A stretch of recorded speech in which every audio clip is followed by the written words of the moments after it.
Hello and welcome to the editorial analysis of the Hindu. Today we shall be discussing the editorial of the 24th of July. So coming to the first article, a bridge across the India-Pakistan abyss. Now basically this article is context with regards to the India-Pakistan relations, primarily from the prism of the Kartarpur corridor.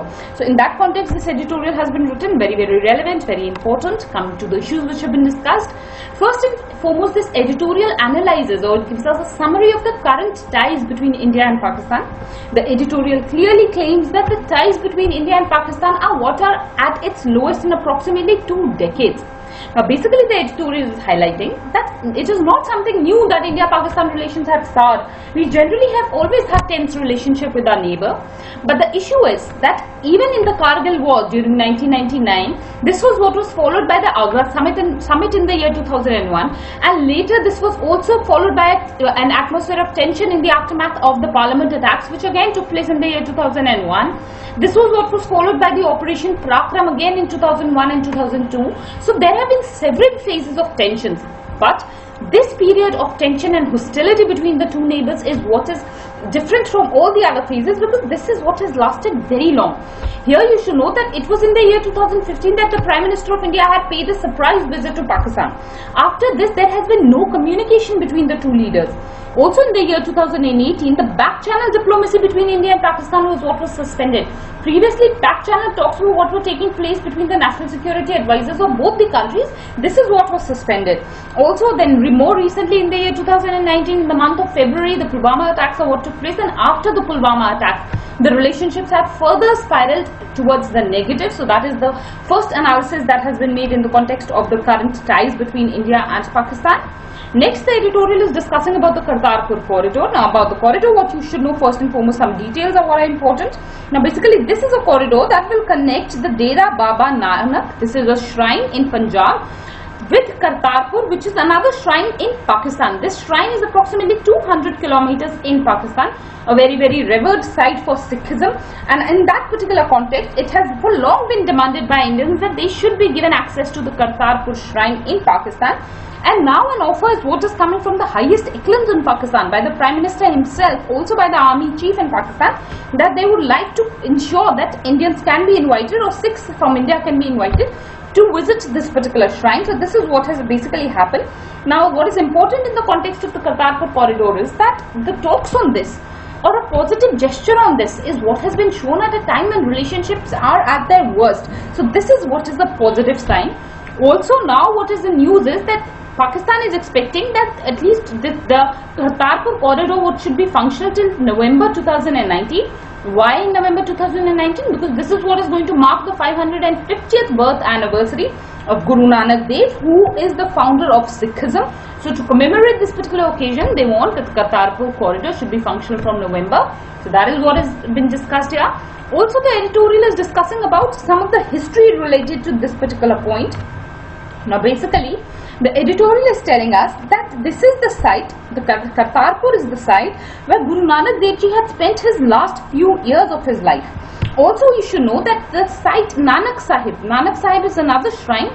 This is the place where Guru Nanak Dev Ji was born. So this again is what is in Pakistan, and already access is what is given to this particular site. So similarly, even access is what is demanded for Kartarpur, which is now in the pipeline. So this is what is important. Another thing that you should know, that Kartarpur is the place where one of the last copies of the original Guru Granth Sahib is what is kept. Or the original Guru Granth Sahib is also considered as the 11th Guru. It is highly revered. So in that particular context also, the shrine is what is of utmost importance to the religion Sikhism and to all the Sikhs. So that is what is the history of this region. Another important analysis is with regards to some irritants. Now basically, it can be accepted as a positive gesture, but why is India still skeptical of going ahead with the Kartarpur corridor? First and foremost reason is that earlier the army chiefs of Pakistan would never favor such kind of an opening. Now this kind of an invitation coming from the Prime Minister, from the Army Chief of Pakistan, that too at such a time, is what is also creating a fear in the minds of Indians, or the Indian leaders or the Indian decision makers, that there could be some hidden ulterior motives, because this is what is the support that is coming suddenly. So that is the first irritant towards going ahead with this. Another issue is with regards to the Khalistan movement. Now basically this is a separatist movement that India has been troubled by. There is a demand by some groups in the Sikhism religion that some Sikh groups are demanding for a separate country for all the Sikhs. This is what is the Khalistan movement, and this is what is supported by several groups in UK as well as in Canada. Funds are what are given to this particular movement. They have a demand that a worldwide referendum is what should be conducted on Khalistan. India has always rejected these claims. So India is fearing that through this idea of opening the Kartarpur corridor, Pakistan might be insinuating, or for that matter walking on lines of some diktats from this Khalistan movement, the separatist movement, which again is acting as an irritant for India to go ahead with the Kartarpur corridor. So that is what you should know. Another issue is that there is a probability that this particular corridor in future could be misused for drugs as well as for arms movement. Also there is a threat of terror strikes. Now basically it is not only that the terrorists can enter from this corridor, that still can be controlled. What is being feared is that it might happen that on this corridor there will be a movement of Indians who will be travelling to this particular corridor, and then in that particular case the Indians might be attacked by some terrorist groups. So that is what is another fear that is there in the Indians, so in the Indian decision makers, and that is another irritant. So these are the irritants which have been discussed. Another very important analysis is with regards to the idea of secularism.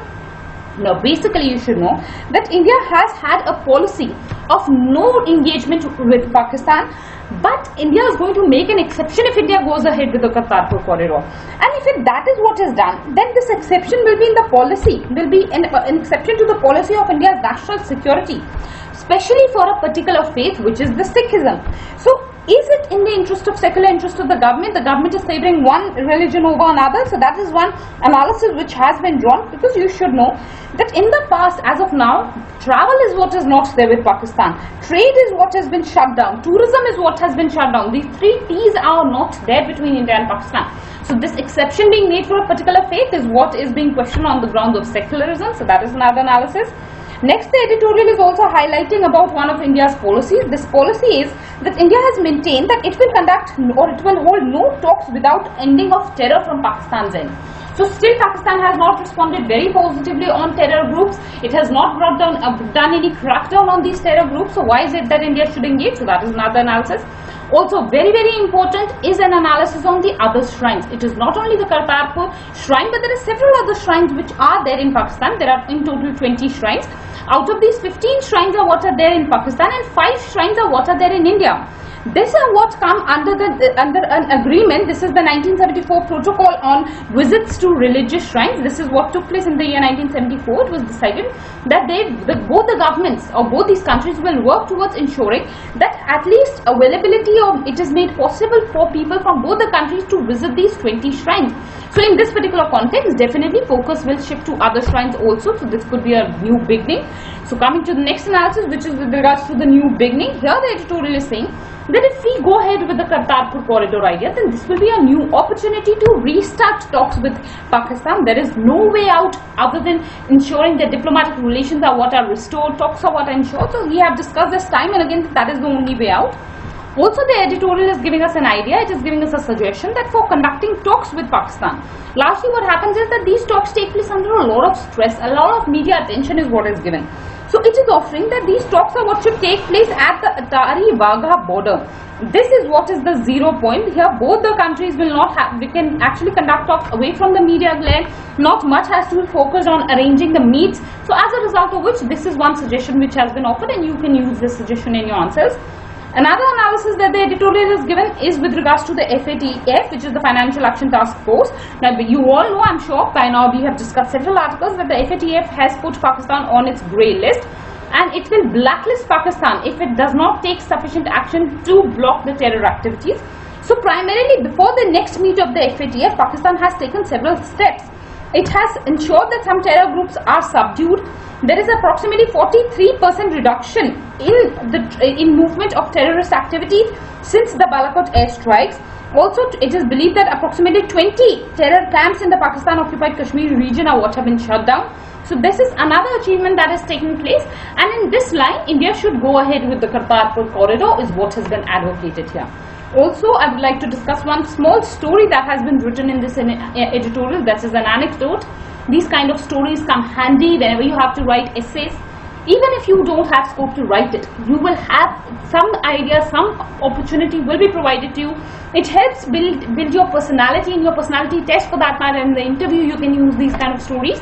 It is a very good story which has been talked here in the context of the Kartarpur shrine. Now basically what happened here was that once it is in this particular shrine, and it is at this particular place that Guru Nanak Dev Ji passed his went to the next world. He lost his life, he died at this particular place.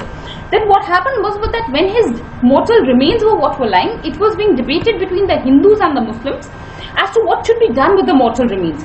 It is being argued that the Hindus said that the mortal remains should be burned, whereas the Muslims said that it should be buried.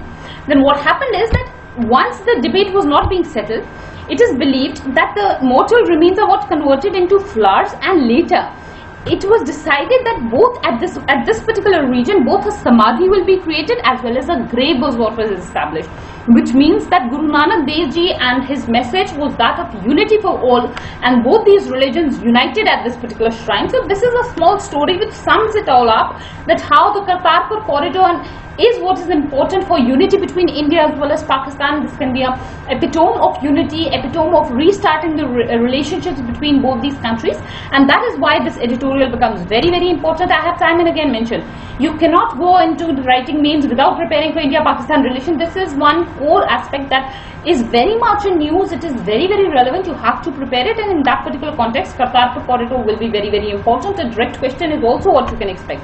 So that is the relevance of this particular article. Coming to the next article, faltering steps in the anti-AIDS march. Now basically the context here is that there is a new appointment that has to be made. A new executive director has to be chosen for the United Nations AIDS program, and in this context several controversies are what are emerging.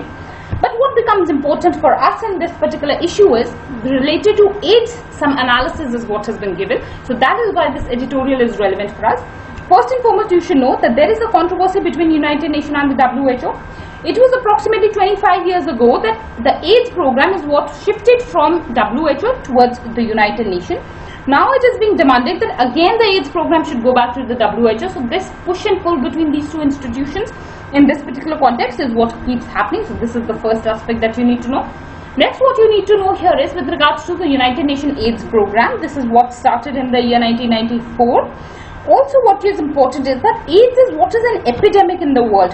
It has almost taken 20 million lives up till now, and still there is no treatment that is available for AIDS. So in that particular context, AIDS as a disease is very vital. Steps are what are required to control it, and that is one thing that is important. Now it coming to the United Nations has had several benefits the editorial is discussing. Because it came under the United Nations, it became a global issue. All the countries were brought together to discuss and deliberate on it. Also the 2001 United Nations General Assembly special session was what was conducted on AIDS, and this was what was a game changer. This is what resulted in a political resolution being passed on AIDS. Also there is a global fund that was created to fight AIDS, tuberculosis and malaria. You should know this, the global funds to fight ATM. This is how you can remember it: AIDS, tuberculosis and malaria.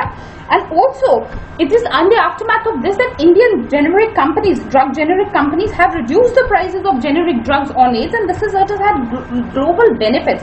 Another important analysis is that approximately as of now 22 million people are under treatment, under the antiretroviral therapy treatment. So this is another thing which is showing that how many people are suffering from it, and achievements are what have been made, because by the year 2020 it will be ensured that at least this disease is what is not transferred from the mother to the child. Drugs will ensure that this transmission is what can be controlled, and this is what is a major achievement in this particular line.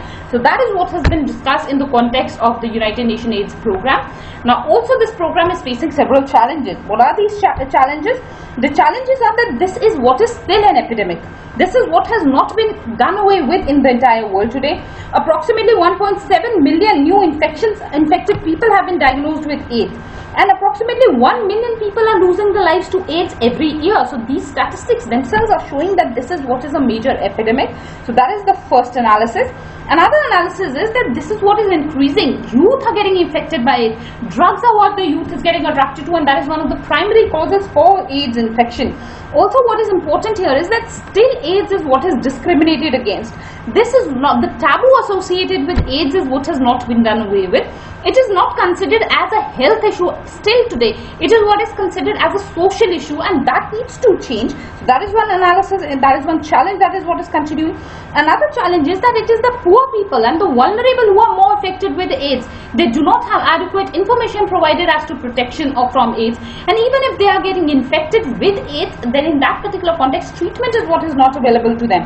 So that is another challenge that is emerging. Another challenge is that leadership that is there in the context of AIDS is what is poor. It is being analyzed that even in country-specific leadership on the several AIDS program is what is not very dynamic today. They are unable to gather the political support that they should. So that is what has been discussed. Also, the funds that were required for several AIDS programs and several NGOs that were working in this direction, the funds for them are what have dried up.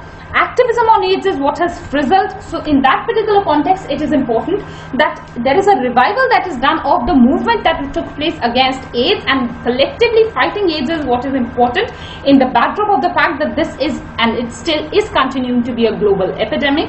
So that is the entire analysis of this particular article. AIDS is important, definitely. Question can come here directly as a social issue, or if there is not a direct question, if you have an opportunity to discuss about some health issues, there again AIDS will be relevant. So that is how you have to use this particular article. Coming to the next article, making the water guzzling thermal plants accountable. Now the context of this article is with regards to the water scarcity that is there in India. Now several issues are what have been discussed. First and foremost, the editorial is discussing about the current scenario. The editorial is highlighting that approximately 4% of the water in India is what is freshwater resources. So only 4% water is what is freshwater. And this 4% resource is catering to the needs of approximately 18% of the global population. So clearly in that respect, in that particular context, there is a water stress in India, and this cannot be denied. Obviously, 4% resource to be distributed amongst 18%, there will be stress on water. And another challenge is that monsoons are what are always unpredictable. Even in this particular season, monsoons are what have been effective, but they have been erratic. And also this is what is still considered as an area or time of rainfall deficit. So this is what has been discussed. Another aspect in the context of the current scenario is that electricity demand is what is high in India, and India has yet to achieve the target of 100% electrification. And in this pursuit, coal-based thermal power plants are going to further increase. Even in the nationally determined contributions that India had committed in the Paris Agreement, there also India had clearly stated that considering India's need for electricity, at least till the year 2030, India cannot turn down its dependence on the coal-based thermal power plants. So this is the entire current scenario. Now, in this particular context, how water scarcity is taking place is what you have to understand. The thermal power plants, you should know, take a lot of water. What happens is to cause these, to create some steam, to ensure that steam is being created, a lot of water is what is used. But the challenge is that these thermal power plants are not located in areas where abundant amount of water is present. Rather, they are present in areas where water is what is scarce. This can be a UPSC question. Why I am specifying it? Because UPSC tends to ask these kind of twisted questions. It likes to ask questions that the students have to apply their brains. And this is one such area. Now basically the thermal power plants were located in places where coal was what was high. And ironically, these are the places where water was what was scarce, and as a result of which a scenario is what has emerged that water scarcity is what is being faced by these thermal power plants. And because of this water scarcity, there is water shortage, and this impacts electricity generation of these thermal power plants, which in the long term results in a revenue loss for them. So this is one challenge that is emerging. Also, the editorial is highlighting upon some data. The editorial is saying that the Central Electricity Authority has recently said, it has noted that the thermal power plants, it has provided a memorandum under which the thermal power plants will have to report their water usage. As of now, the thermal power plants were only self-reporting. But now specific guidelines have been laid down as to how they have to report on their water usage. They have to report both their metered water as well as the unmetered. Also, it is being highlighted that the water that they are consuming, the usage that they are showing is what has to be supported with the water bills that they are paying. So that is how it will be clear that what is the exact amount of water that they are using, and this information is what should be in the public domain, so that a monitoring is what can be done, that what amount of water is being used by them. So that is what has been demanded demanded in this editorial. Also, the editorial is saying that under the Environment Protection Act, there are penalties for misuse of natural resources. The section 15 of the Environment Protection Act lays down that if there is a misuse of some natural resources, then there could be a penalty which includes 5 years of imprisonment or even fine up to ₹1 lakh. So if these thermal power plants are not following rules accordingly, then they should be imposed with these kind of penalties under the Environment Protection Act. That is what has been advocated.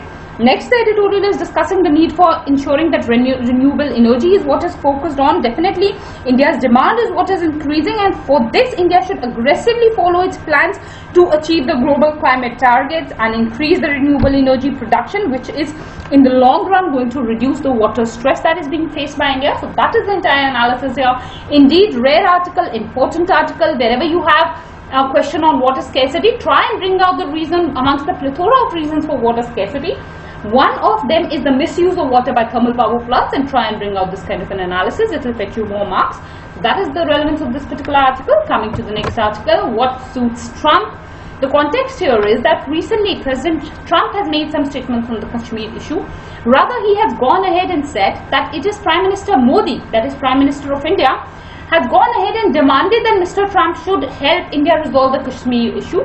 And he has made these claims, but these claims are what have been refuted by the Indian leadership. It has been time and again reiterated in the parliament that no such discussion is what took place between Prime Minister Modi, and as a result of which this statement is of President Trump has created a lot of confusion. It has created a lot of controversy. So that is why this editorial has been written. Now basically only few issues are important. Such kind of diplomatic statement questions are what UPSC will avoid, but definitely some analysis is what can be drawn. First and foremost, you should know that there is something called a diplomatic protocol. Under this particular protocol, no private discussion that has taken place between two leaders is what can be diverged out like this. There are several topics on which leaders discuss, but it does not mean that the leaders have to come in public fora and discuss about it. So this diplomatic protocol is what has clearly been breached here. Another analysis is with regards to this being a case of a new reality that is emerging in international diplomacy. What is happening here is that now the leaders are not focused on being on nice gestures or being cordial towards each other. Rather, the belief is now on open communication. So this is probably a new trend that India also has to adapt to. That is what has been discussed. Next, the editorial is discussing about India's policy on India-Pakistan relation and Jammu and Kashmir issue. India has always opposed a third-party mediation on Jammu and Kashmir issue. Rather, this is a matter very, very close to India. Also, this is what was reiterated during the 1972 Shimla Agreement between India and Pakistan. Also during the 1999 Lahore Declaration. During both these times, India and Pakistan have reiterated that they would ensure, they would prefer that the Jammu and Kashmir issue is what is a bilateral issue and should be resolved between India and Pakistan only. So that is one issue that has been discussed. Another analysis is with regards to Afghanistan. What is happening here is that US is withdrawing from Afghanistan, and in this particular context Pakistan has become important for US. So it might have happened that to please Pakistan such kind of a statement as what has been issued. This is again something that is being analyzed. So this is the entire analysis of this particular editorial. If you have an opportunity of discussing India-US relation, there probably amongst the irritants between India and US, you can highlight this particular issue. That is how you can use it, but definitely this is a development that has taken place and it was in the editorial, so I have picked it up for discussion primarily because of that reason. So that's about this particular article, and that's about our discussion. I thank you all for watching the video.